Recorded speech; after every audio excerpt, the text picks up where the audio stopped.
Assalamualaikum warahmatullahi wabarakatuh. Selamat siang anak-anak.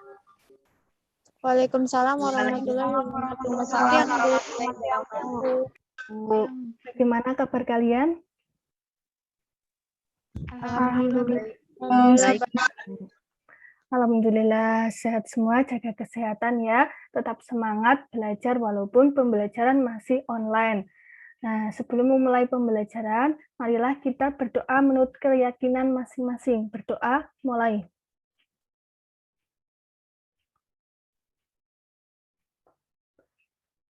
Selesai. Sebelum memulai pembelajaran, Ibu akan mengecek kehadiran terlebih dahulu.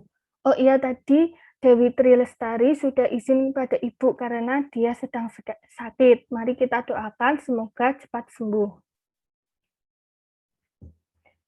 Nurcaya Anggita Maharani. Hadir, Ibu. Laila Muna.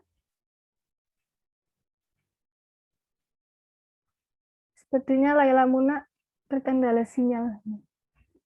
Oke, Ibu lanjut. Dia Titi Sukma.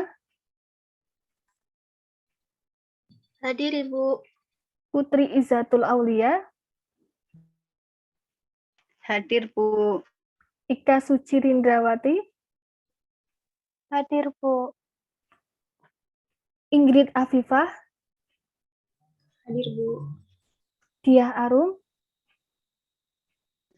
Hadir, Bu. Sofiana. Hadir, Bu. Oriza Sativa. Hadir, Bu. Sinta Anastasia.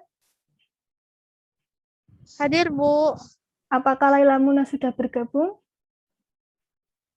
Sudah, Ibu. Maaf, tadi terlempar. Ya, tidak apa-apa Muna. Pada siang hari ini kita akan belajar materi ekosistem. Nah, tujuan dari pembelajaran materi ekosistem ini yaitu siswa dapat menganalisis komponen ekosistem dan interaksi yang terjadi di dalam ekosistem. Ibu izin share materi terlebih dahulu ya. Ya, Bu. Apakah sudah terlihat? Sudah, Bu. Nah, materi pada siang hari ini yaitu tentang ekosistem. Arah pembelajaran materi ekosistem ini yang pertama yaitu mengamati komponen ekosistem.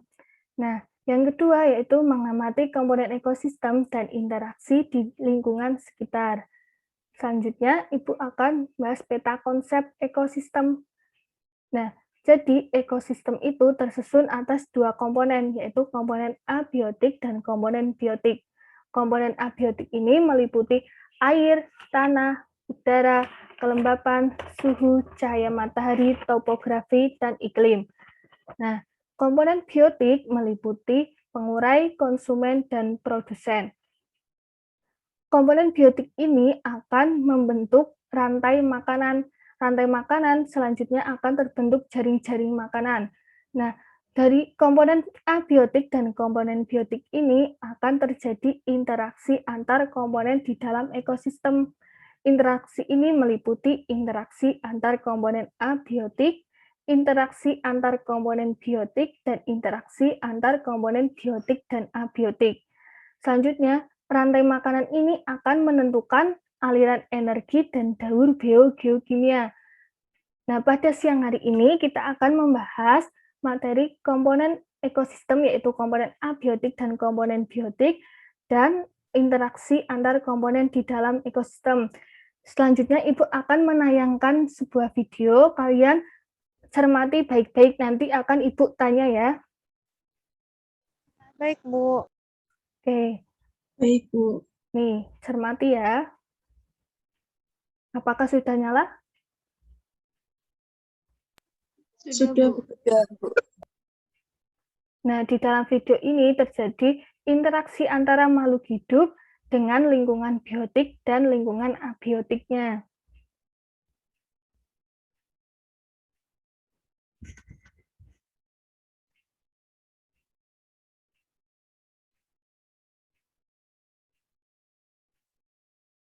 Nah, jadi dapat disimpulkan bahwa ekosistem merupakan interaksi antara makhluk hidup dengan lingkungan biotik dan lingkungan abiotiknya.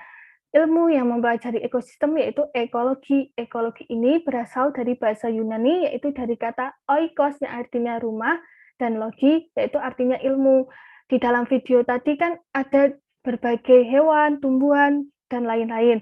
Coba Dia Arum, dalam video tadi sebutkan komponen biotiknya. Komponen apa, Bu? Maaf tadi terputus-putus. Komponen biotik. Komponen biotik tadi ada rumput, ada ular, ada kadal, ada burung. Itu, Bu. Ya, betul ya. Tadi ada jenis tumbuhan dan jenis hewan. Coba Sinta Anastasia, kamu melihat komponen abiotik apa saja?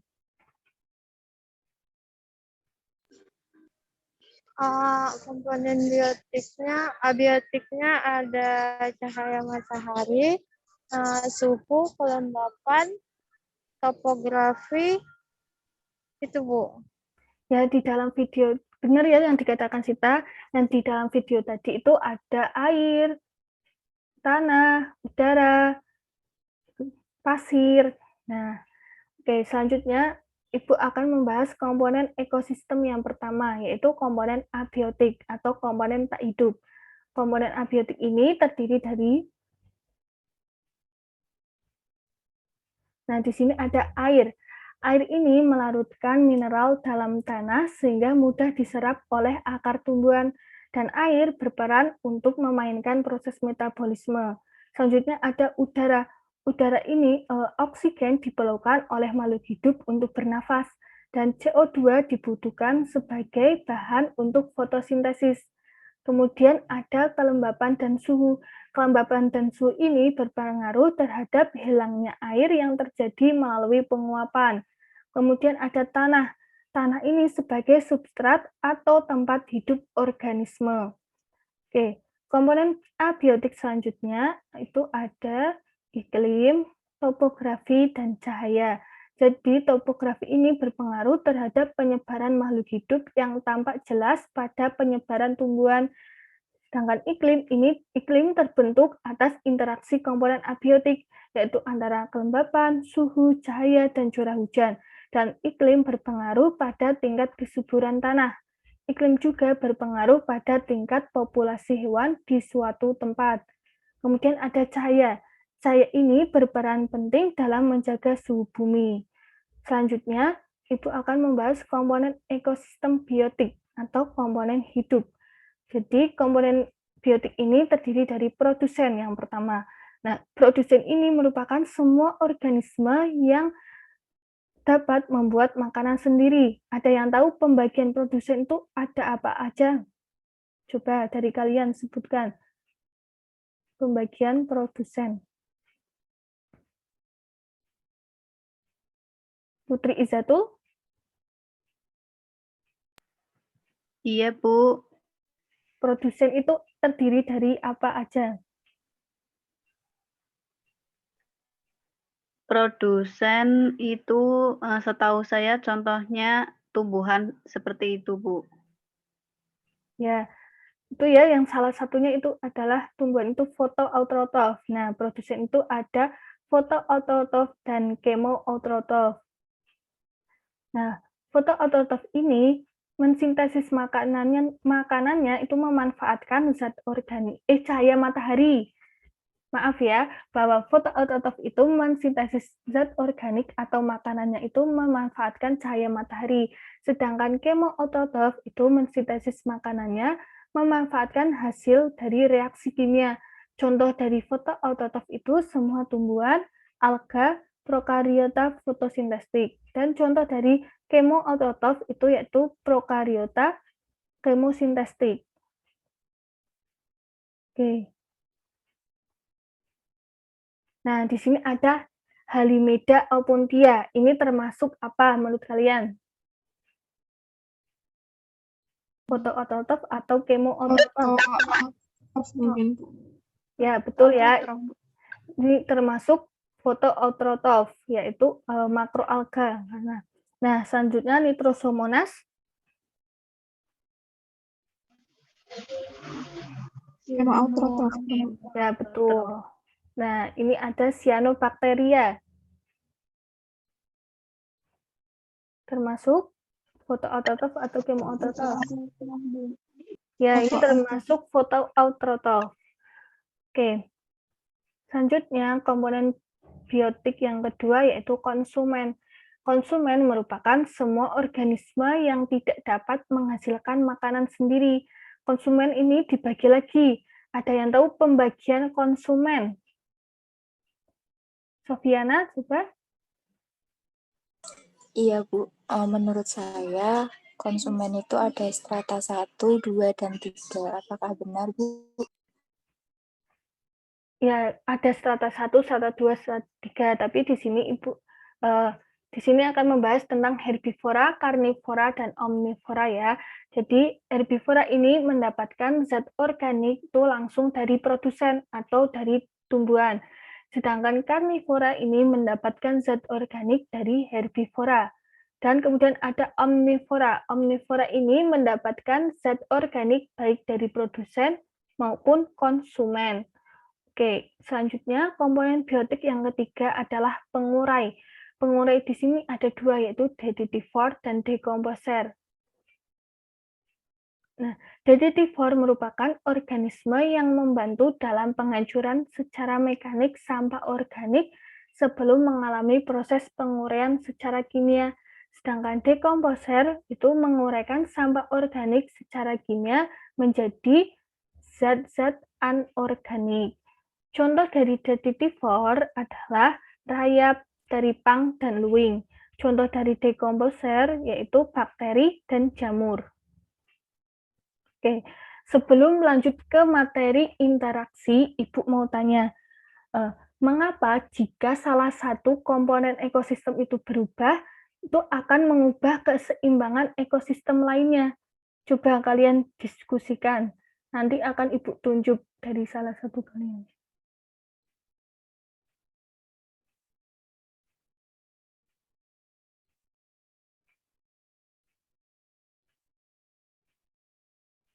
Apakah sudah menemukan jawabannya?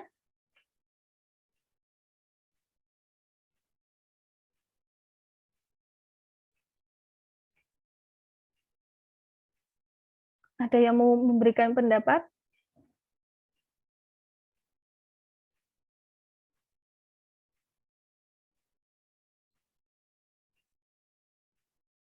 Laila Muna mau memberikan pendapat. Oh iya, Iza. Silakan, Mbak Iza.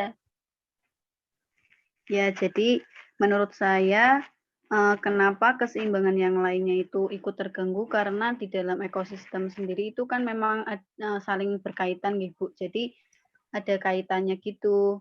Jadi misal salah satunya sudah sudah tidak sudah tidak baik, maksudnya ya yang lainnya bisa ikut terganggu keseimbangannya, seperti itu, Bu.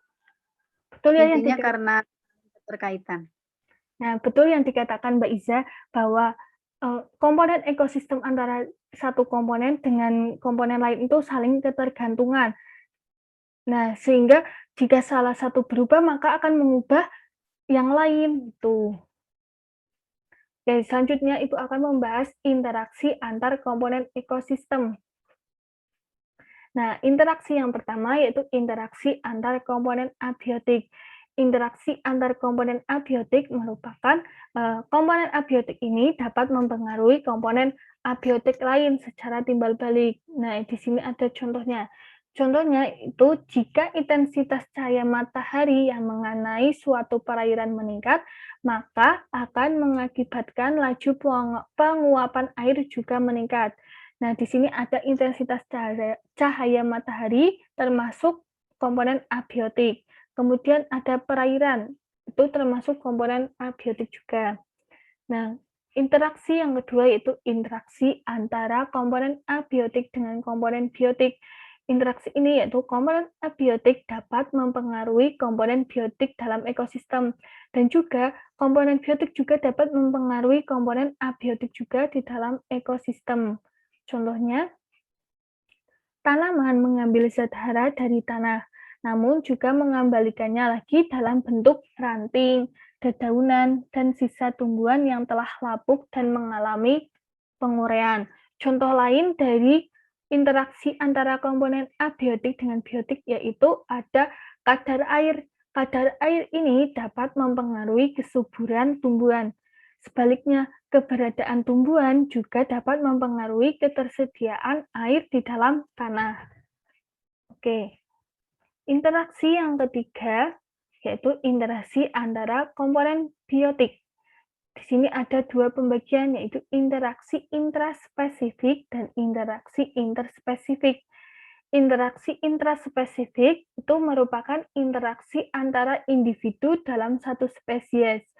Interaksi interspesifik ini merupakan interaksi antara individu yang berbeda spesies. Nah, coba contohkan dari interaksi intraspesifik yang dalam satu spesies.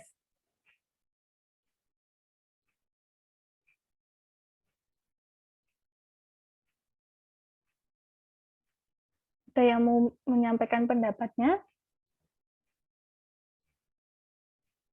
Contoh interaksi intraspesifik.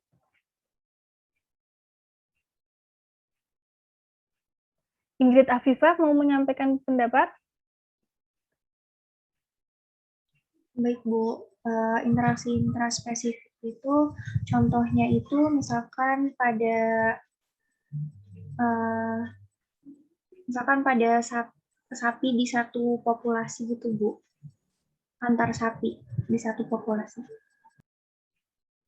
Betul ya, salah satu contohnya itu yaitu interaksi antara sapi. Nah, di sini Ibu mencontohkan interaksi koloni rayap, yaitu terdapat pembagian kerja antara ratu, prajurit, maupun pekerja. Sedangkan interaksi interspesifik itu ada 3 macam, yaitu ada predasi, kompetisi, dan simbiosis. Oke, kemudian Ibu akan menjelaskan tentang interaksi interspesifik. Nah, predasi merupakan interaksi antara organisme pemangsa dengan mangsanya. Di sini ada singa dan kerbau. Kemudian ada kompetisi. Nah, kompetisi merupakan interaksi antara dua individu. Itu dapat dalam satu spesies maupun berbeda spesies. Nah, di sini contohnya dalam satu spesies ya, antara ayam jago. Nah, yang ketiga yaitu simbiosis. Simbiosis merupakan kehidupan bersama antara dua makhluk hidup atau lebih berbeda spesies dalam hubungan yang erat. Simbiosis itu ada simbiosis mutualisme, yaitu simbiosis saling menguntungkan kedua belah pihak. Kemudian ada simbiosis komensalisme, yaitu menguntungkan salah satu pihak namun pihak lain tidak dirugikan. Selanjutnya ada simbiosis parasitisme, yaitu menguntungkan satu pihak dan merugikan pihak lain. Oke, sebelum ke latihan soal, dari materi ada yang ingin ditanyakan? Izin bertanya, Saya, Bu. Bu. Ya, siapa tadi? Ika Suci. Ya, Ya, silakan. izin bertanya, Bu. Apakah ada contoh tindakan manusia yang bisa memperluas distribusi spesies, Bu? Oke, terima kasih Mbak Rindra. Pertanyaannya, coba siapa yang mau membantu Ibu tentang pertanyaan Mbak Rinda? Apakah ada tindakan manusia yang memperluas distribusi spesies? Coba. Mari kita berdiskusi bersama.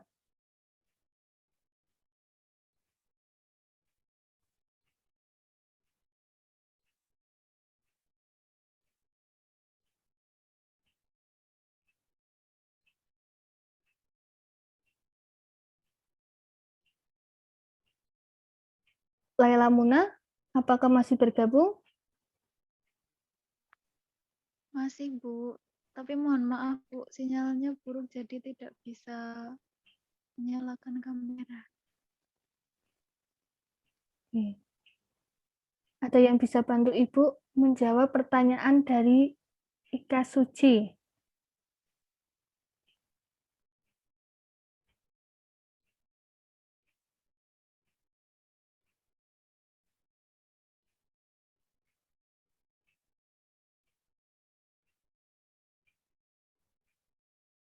Anggi, apakah mau berpendapat, Anggi, tentang pertanyaan dari Ika Suci?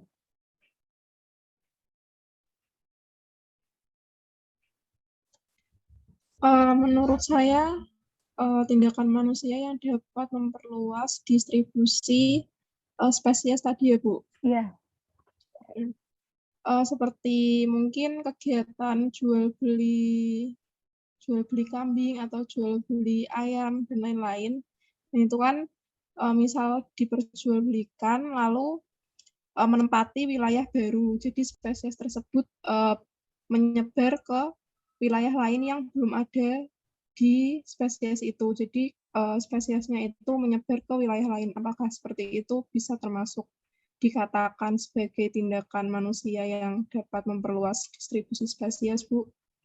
Nah, betul ya yang dikatakan Anggi, salah satunya yaitu manusia itu dapat memindahkan spesies ke daerah baru atau daerah yang belum pernah spesies itu datangi. Yang kedua itu ada interaksi biotik spesies, yaitu manusia itu dapat mengubah biotik spesies dengan cara melenyapkan spesies pemangsa. Oke. Apakah suara Ibu masih terdengar? Masih, Bu. Masih, Bu. Nah, materi sudah selesai, kemudian akan disimpulkan. Siapa yang mau menyimpulkan materi tentang ekosistem? Laila Muna, coba simpulkan. Sinyalnya masih bagus?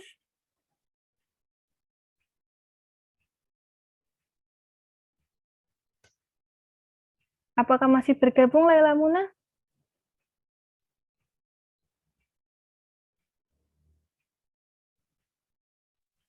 Sepertinya Laila Muna terlempar, Bu.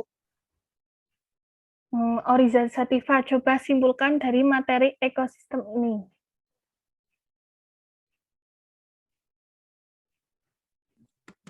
Menurut saya tadi itu ekosistem adalah interaksi antara komponen biotik dan abiotik. Nah, contoh dari komponen biotik itu ada hewan sama tumbuhan, terus komponen abiotiknya ada cahaya matahari, ada suhu, ada kelembapan, ada topografi. Nah, interaksi antara kedua makhluk hidup itu ada bermacam-macam. Tadi ada intraspesifik, ada interspesifik, ada simbiosis, predasi, dan lain-lain. Itu Bu dari saya. Nah, sudah lengkap ya yang dijelaskan oleh Oriza Sativa. Jadi, ekosistem merupakan interaksi antara makhluk hidup dengan lingkungan biotik dan abiotiknya. Nah, di dalam ekosistem juga ada komponen ekosistem, yaitu terdiri dari dua komponen biotik, yaitu komponen organisme hidup, dan komponen abiotik, yaitu komponen tak hidup. Nah, kemudian ada interaksi juga, interaksi antar komponen biotik, interaksi antar komponen abiotik, dan interaksi antara komponen biotik dan abiotik. Oke, selanjutnya itu ada latihan soal. Nah, coba. Sebentar. Oke, nomor 1, siapa yang akan menjawab? Saya izin kita jawab, Bu. Ya, silakan Ika Suci.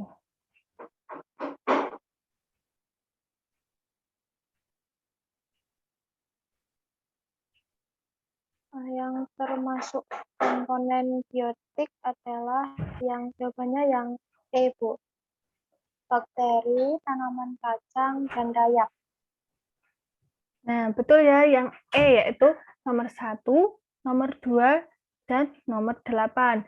Nah, di sini ada bakteri. Bakteri termasuk komponen biotik. Kemudian ada tanaman kacang. Tanaman kacang juga termasuk komponen biotik. cahaya termasuk komponen biotik apa abiotik? Abiotik. Abiotik, Bu. Ya, detitiftus termasuk komponen abiotik.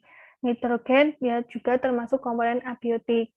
Air juga termasuk komponen abiotik dan CO2 juga termasuk komponen abiotik.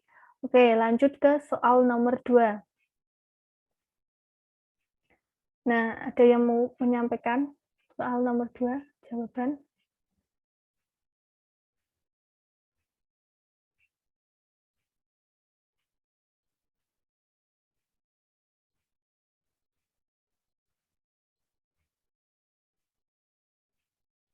Izin menjawab, Bu.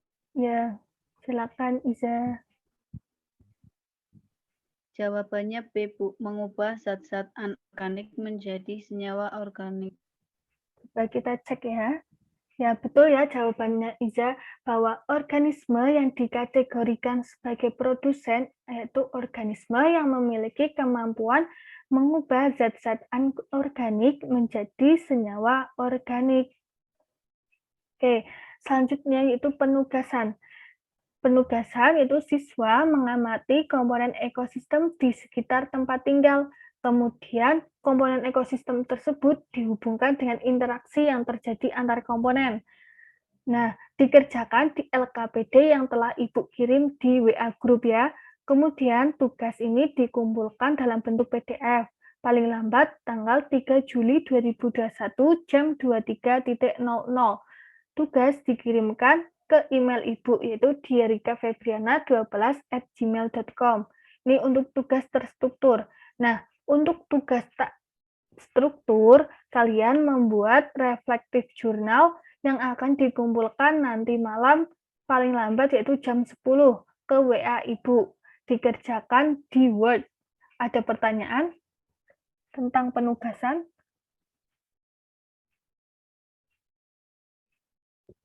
Belum ada, Ibu. Oke, jika Sudah. belum ada pertanyaan, Ibu akan menutup pembelajaran ekosistem pada siang hari ini. Terima kasih atas partisipasinya. Tetap jaga kesehatan, patuhi protokol, tetap semangat belajar walaupun belajar online, tapi kalian harus berprestasi. Oke, terima kasih. Wassalamualaikum warahmatullahi wabarakatuh. Waalaikumsalam warahmatullahi wabarakatuh. Terima kasih, Bu. Terima kasih, Bu. Ya, sama-sama.